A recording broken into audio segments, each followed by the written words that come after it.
the safeguards that they have in their nuclear programs in all these countries, India, Russia, China, the United States, Britain, are they somehow better than us in terms of the safeguards that they have? Even if I sound arrogant, ours are better, and that's my short answer to that. And I say it with a lot of confidence, and here's why. Firstly, we have this advantage of hindsight over the Cold War model, shall we say. We've worked hard, we've trained hard, and we are very sure about how we do our things, and we've learned from international best practices in all aspects of that. We don't have aeroplanes flying around with nuclear-armed cruise missiles around there, which are unauthorized. And we have a short nuclear history as opposed to some of those powers that you just mentioned. And I love this example you just cited, planes carrying nuclear assets dispersed in the air, because I think just recently, a few weeks back, as a matter of fact, a couple of months back, an American Air Force plane went up in the air carrying nuclear devices, and nobody knew about it until it landed, and suddenly everybody discovered, oh my God, there's a nuclear bomb on this plane. What if something happened? So there you go. Interesting. This. So basically, you've just basically you're saying that our safeguards are good because we are a recent entrant in this field, and we've learned from the experience of all those who have gone before us. That's what you're saying in short. Absolutely. International best practices. Right. Okay, great. Now, some of the reports also mentioned that we in Pakistan have accepted, in fact, and these reports are not Pakistani.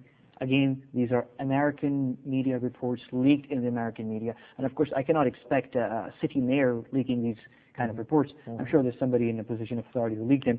Somebody saying that Pakistan accepted American help in securing our nuclear assets. And of course, in our politics, some of the opponents of the current government use that report as, to score points, basically say, oh my God, our nuclear strategic arsenal has been sold out to the Americans. They know where everything is.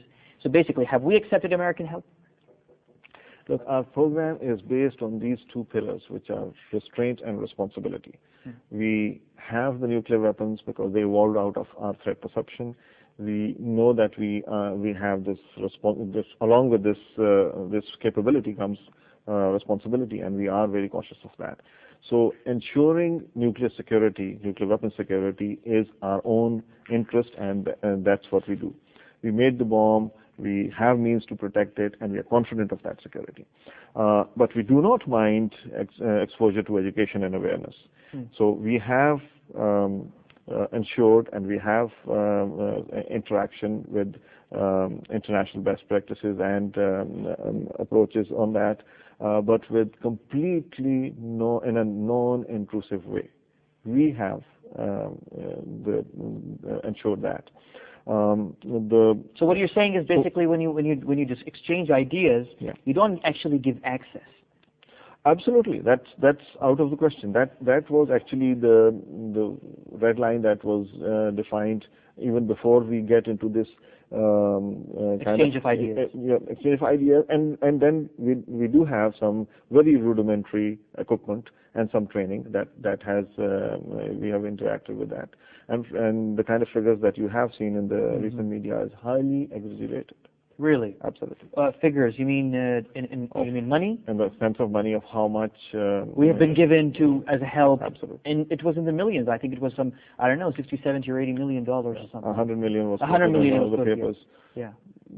Nowhere in that range. Really? Nowhere close. Really? Okay. Highly exaggerated. Some Pakistanis, Air Commodore Banuri, were concerned when they read these kind of reports. I'm glad that you clarified this thing. But some Pakistanis were concerned that if we were accepting some kind of help, that we might inadvertently accept some equipment that would remain with us in our facilities and somehow have some inbuilt capacity to send out signals and things like that to satellites. So basically exposing the cover, and showing where our installations are. I think you responded to this issue yourself by suggesting that anyone who's concerned in Pakistan would have thought about this. The nuclear establishment is always concerned about anything that that even can be a remote possibility. This is a responsibility that this nuclear establishment has on behalf of this whole nation, and it's a sacred responsibility. We are very sure of how we do that, and that is why when I said rudimentary equipment, which is which is more on the safety side, and as opposed to the security side. Oh, interesting. Now, so let me just clarify this one last time. I don't want to keep flogging this point. Does this mean you have not? Let's clarify it once and for all. You have not given access within the context of exchanging ideas about the security, about the safety, rudimentary equipment. You have not given access, with all that it implies, to anyone, to our nuclear assets. No access whatsoever. This one is laughable as well, in the sense that anyone could have any kind of access to any sensitive facilities. There are no foreigners who have any access. They haven't had any access to any of the Pakistani sensitive assets, and let alone the nuclear weapons, and they never will have any kind of access like that. Even within our policy circle, there are very few amongst the Pakistanis, even within the policy circle, nuclear policy circle, who have actually all information. That's how closely we want to have.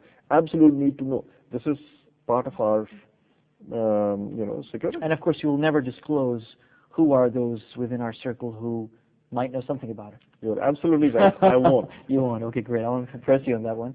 Okay, one more question. When we detonated our nuclear devices, there were reports around that time and later on as well that at that time and later on, there were threats to our nuclear installations. There were scenarios, there were names of certain countries mentioned. I'm not going to ask you if that was true or not, because that's almost more than 10 years, a decade old stuff. The point is, after you've put in place all the system that you have at the SPD, the Strategic Plans Division, and I'm asking you to really break news if it's true, have there been at any point a credible threat to our nuclear installations or our nuclear program beginning 2000 and afterwards, or maybe even after we've become nuclear? Yeah. Okay. The National Command Authority formally came into existence, was notified in February 2000. And although it had started to work while this was being processed for the governmental approval, and SPD was secretariated on behalf of the NCA, and I want to clarify this one. SPD works on behalf of the NCA, which is the which is the group of these decision makers, has taken all steps. And let me reiterate this point that I made earlier, that it's 2007, several years after 1998. Our systems have consistently strengthened, and we have looked at all aspects of security. And when I want to talk about what all have we done from the time that we started to create the system, there are 5 prongs of our strategy: the command control, nuclear safety, and in that the making Pakistan Nuclear Regulatory Authority on the safety side. Nuclear security, we have a full-fledged security division which has thousands of people, over 10,000, who work in that. They look at counterintelligence, they look at technical solutions, they look at the human factor very closely, and there are several security directorates for our scientific commissions. They have a whole bunch of things that they do for security, ensuring all aspects of security. So that's the third prong. And then our technology control. We have a very extensive law that takes care of all aspects of export control on sensitive technologies, covering weapons of mass destruction, all areas, nuclear weapons, biological weapons, and the delivery systems. And as members of the Chemical Weapon Convention, we have a Chemical Weapon Convention Implementation Ordinance. So all aspects of export control are also seen there. So that's the fourth prong. And on the fifth one, the composite dialogue with India on on a regional basis. We have done we've taken several steps, and we are continuously looking at all aspects. I feel very secure and very confident about that. Okay, great. No, this is impressive. I mean, what you're listing. So if this is this is true, and I know you're exchanging ideas and talking with different people outside Pakistan about it, including the Americans. in the American strategic community. So why is it, I'm surprised, why is it that we keep hearing